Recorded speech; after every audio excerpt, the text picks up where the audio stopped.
क्या आदिनाथ भगवान और महावीर भगवान के गुणों में अंतर था? अवगाहना में अंतर हो सकता है, शरीर के रंग में अंतर हो सकता है, पर उनके गुणों में कोई भी अंतर नहीं था।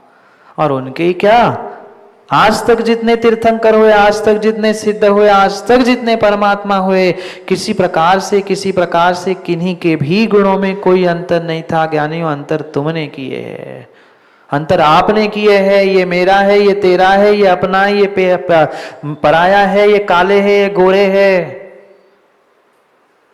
ये सब और ये सब तुमने बाहर की व्यवस्था, बाहर की चकाचौंध देखकर समझने का प्रयास किया है। समोषण में भी भगवान कितने होते हैं? समोषण में भी भगवान एक होते हैं कि चार? परमात्मा एक ही होते हैं, पर वहां का अतिशय ऐसा होता है कि वह चारों दिशाओं में दिखने लगते हैं। और उसी समोषण के परमात्मा की ही बात यहां चल रही थी, भूल तो नहीं गए?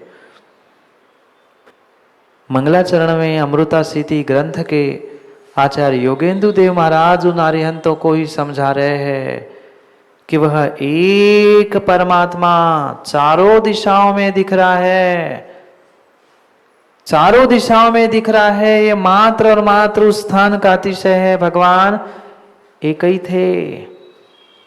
भगवान पूर्व दिशा की तरफ ही मुख करके बैठे थे, पर समोषण का ऐसा अतिशय है कि समोषण के अतिशय के कारण वह चतुर्मुखी दिखते हैं, चारों दिशाओं में वे दिखते हैं, पर होते एक ही है, होते एक ही है, होते एक ही है, होते एक ही है।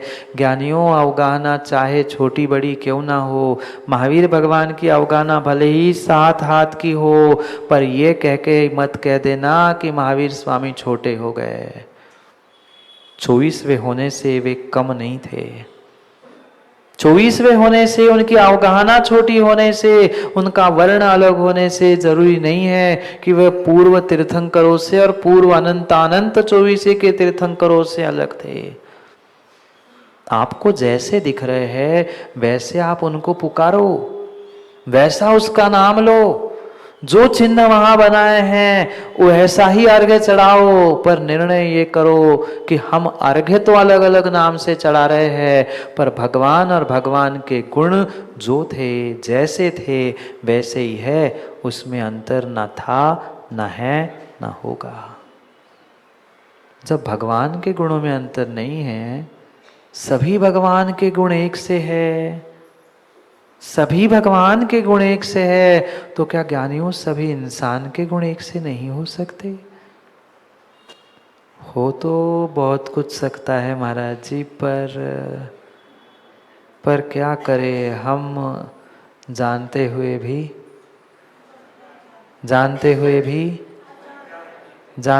भी मानना नहीं चाहते, जान के नहीं मानना चाहते। ऐसा नहीं है कि कोई नहीं जानता इंसान की हकीकत क्या है। आज जितने पंथ संप्रदाय, जितने भेद आज बन रहे हैं, ज्ञानियों हर इंसान, हर व्यक्ति जानता है कि ये सही नहीं है। हर जानता है, हर व्यक्ति जानता है, पर क्या करे महाराज जी, फिर मेरे फॉलोअर्स कम हो जाएंगे। मैं अगर सच में मिल जाऊंगा, मैं भी एक पथ में हो जाऊंगा, तो मेरे फॉलोअर्स क्या करेंगे, मेरे पीछे की भीड़ क्या करेगी? और मेरे फॉलोअर्स छूट जाएंगे, भीड़ निकल जाएगी, तो फिर मैं क्या करूंगा? समझ में नहीं आ रहा है जीव को, समझ में नहीं आ रहा है जीव को। उस पुद्गल के अमृत के पीने के पीछे व्यक्ति प्यासा प्यासा प्यासा दौड़ रहा है, और सामने जिनेंद्र भगवान हमारे लिए आपकी प्यास बुझाने के लिए अमृत क्या बैठे हैं। पर कितना समय हम भगवान के सामने पहुंचकर माँ टकटकी लगा कर देखते हैं भगवान को।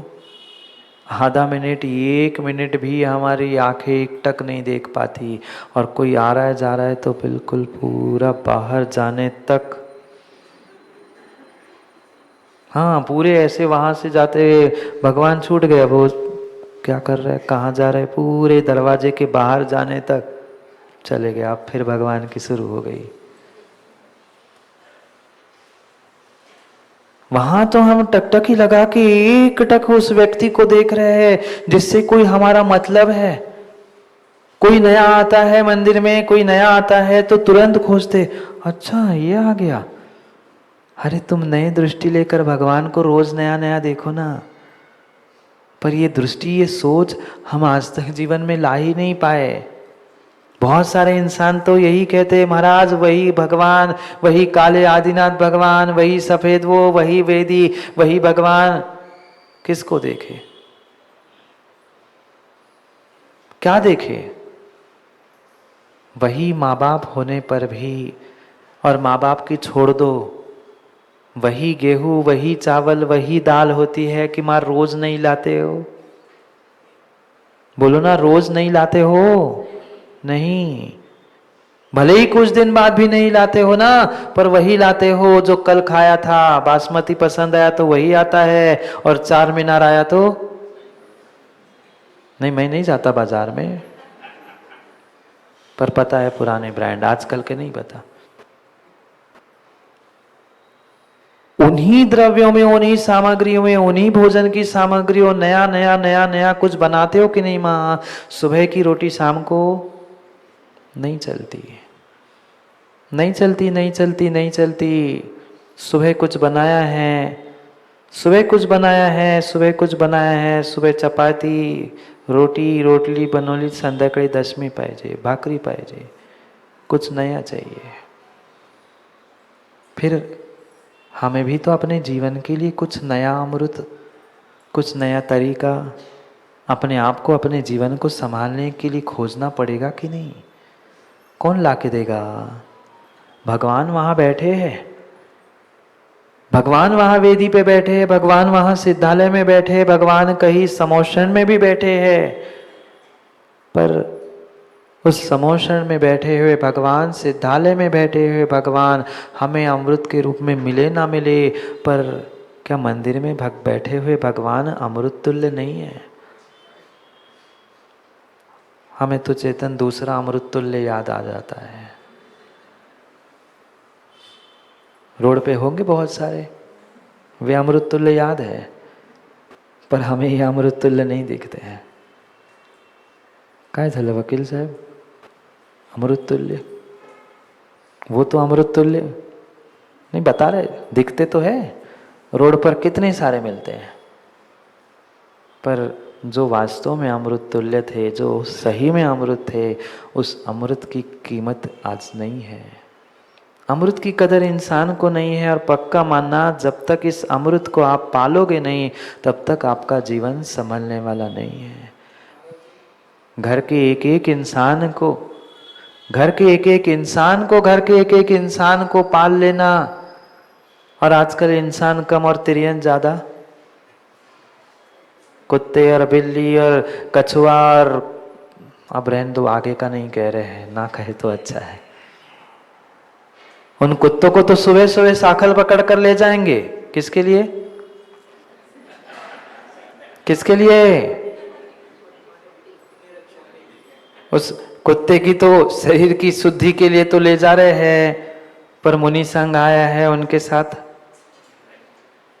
घर में जो बीमार पड़े हैं, उस पिता की कहले कि भाई उसकी साफ करो, उसके लिए तो आदमी लगाए हैं, और कुत्ते की साकल पकड़ के उसको टट्टी कराने के लिए ले जा रहे हैं सुबह उठ के। सेठ जी, किसको पालना था, किसको संभालना था? हमें अपने पास जो मिला हुआ अमृत है उसे पालते हुए वह श्रद्धा पालनी थी, अंतर के गुणों को पालना था, तभी जाके कभी ज्ञानियों हमारा जीवन संभलने वाला था। क्यों नहीं संभल रहा है जीवन? संभला क्या?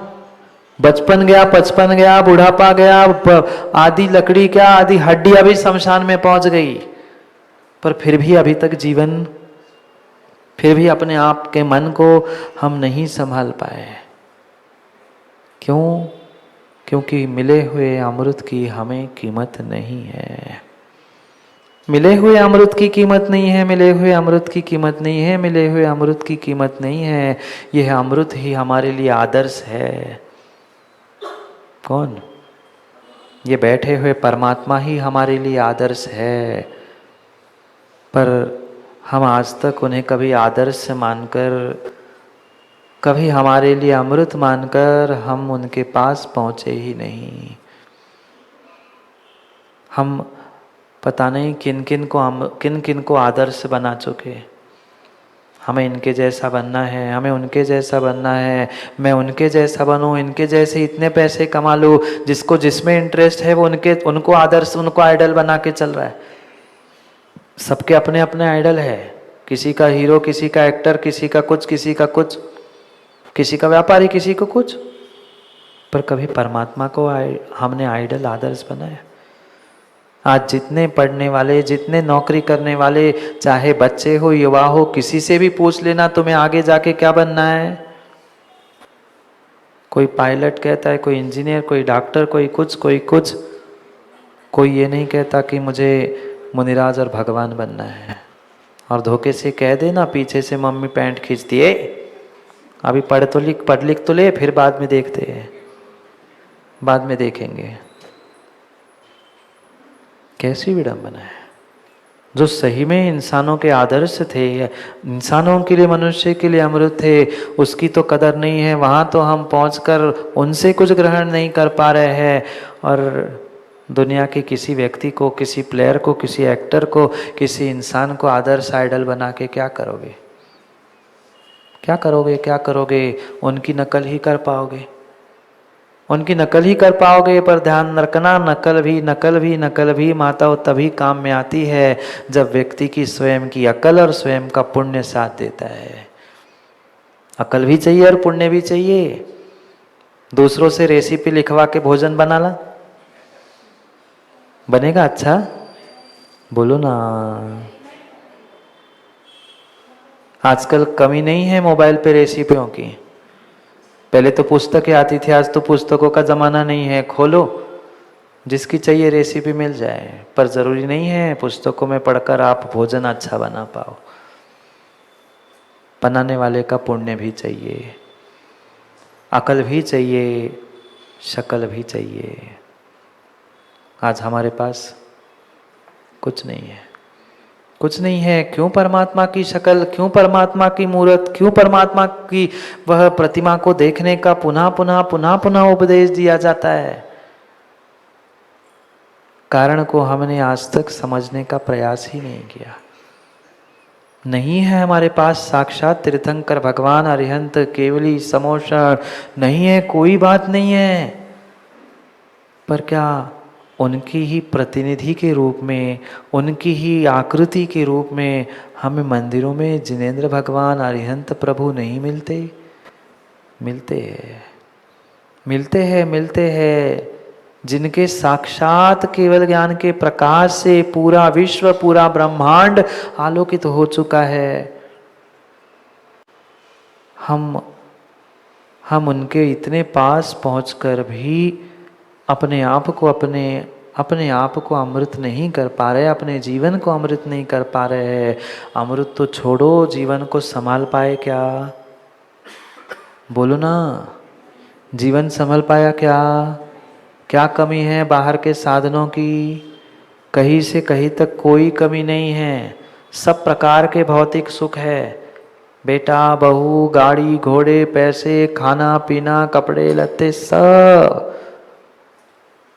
पर फिर भी 10 मिनट अपने आप को संभाल कर बैठ पाते नहीं। न शरीर से 10 मिनट हम अपने आप को संभाल के बैठ पाते हैं, न मन से 5 मिनट अपने आप को संभाल पे बैठ पाते हैं। 5-10 मिनट हुआ कि मन कहीं न कहीं चला ही जाता है। हर 10 मिनट बाद अरे अभी 9:30 हुए, अभी 9:45 हुए, चलो अब 5 मिनट और बचे। कहाँ जा रहे हैं, कहाँ जा रहे हैं, कहाँ जा रहे हैं? हम सोचे जिनका विश्व प्रकाश, जिनका विश्व में प्रकाश है, जो विश्व प्रकाशी है, ऐसे परमात्मा की स्तुति कल आचार्य योगेंद्र देव महाराज ने अमृता सीति के मंगलाचरण में प्रारंभ की थी। उनके गुणों का व्याख्यान चल रहा था। पुनः ध्यान रखना, नाम आप जिस चाहे प्रकार से उनका पुकार लेना, पर उनके गुण बदलने वाले नहीं हैं। जो अनंत अनंत अनंत ज्ञान पहले तीर्थंकर था, वही अंतिम तीर्थंकर का भी है। और जरूरी नहीं है तीर्थंकर का ही हो। क्या सामान्य केवली के केवल ज्ञान में पंडित जी अंतर होता है? नहीं। जो तीर्थंकरों का जैसा केवल ज्ञान है, वैसा ही सामान्य केवली का है। चाहे वह अंतर मुहूर्त में केवली बनकर अंतःकृत केवली हो, चाहे उपसर्ग से केवल ज्ञान प्राप्त करने वाला हो, चाहे मुख केवली भी क्यों ना हो, सभी केवली भगवान का केवल ज्ञान वह एक जैसा ही है। हाँ, कुछ पुण्य के उदय से तीर्थंकर कुछ विशेष व्यवस्था को मात्र प्राप्त करते हैं, वह मात्र उनकी बाहर की विशेष लक्ष्मी है, अंतरंग में तो एक ही जैसे है। किसी प्रकार से वह केवल ज्ञान की अपेक्षा से, सत की अपेक्षा से, वह जानने देखने की अपेक्षा से किसी प्रकार से अंतर नहीं रखता, किसी प्रकार से नहीं रखता। इसलिए वह अमृत रूप एक ही है। उनके गुण, उनके नाम, उनके स्थान अनेक अनेक हो सकते हैं। भगवान की तीर्थंकर की वाणी भी किसी की ओम, किसी की ह्रीम, किसी की क्लीम नहीं, वह भी एक मात्र और मात्र एक ओम। ओम कह दिया, अखिल वांग्मय हेतु भूतम। कल पढ़ा था, 2 पंक्तियां पढ़ी थी हमने श्लोक की। एक ओम मात्र अखिल वांग्मय यानी द्वादशांग के हेतुभूत है, द्वादशांग का कारण है। ये जो भी द्वादशांग लिपिबद्ध बाद में किया गया है, जो भी द्वादशांग आज तक हमारे पास अंश रूप में भी पहुंच रहा है ना, इसका सबका ओरिजिन मात्र ओम है। और वास्तव में योगेंद्र देव भगवान ने जैसा नाम लिखा है ना, ऐसा ही अमृत पिलाने का प्रयास यहाँ पे किया है। आज जितने घर परिवार संसार गृहस्थी में दुखी है, परेशान है, टेंशन, तनाव, चिंता, डिप्रेशन, ये आप लोगों को पता ही नहीं होगा। 80, 90 नहीं, 95, 99% व्यक्ति आज कहीं न कहीं चिंता में, टेंशन में और विकल्पों में जी रहा है। उन सबके लिए वास्तव में अमृत है। अद्भुत विधाएं यहाँ आगे आगे आचार्य भगवान समझाने वाली है, जिस बात को लेकर बहुत सारे स्थानों पर विकल्प है। ध्यान क्या है, कैसे है, उस ध्यान की ही विधा आगे यहाँ आचार्य योगेंद्र देव समझाने वाले हैं।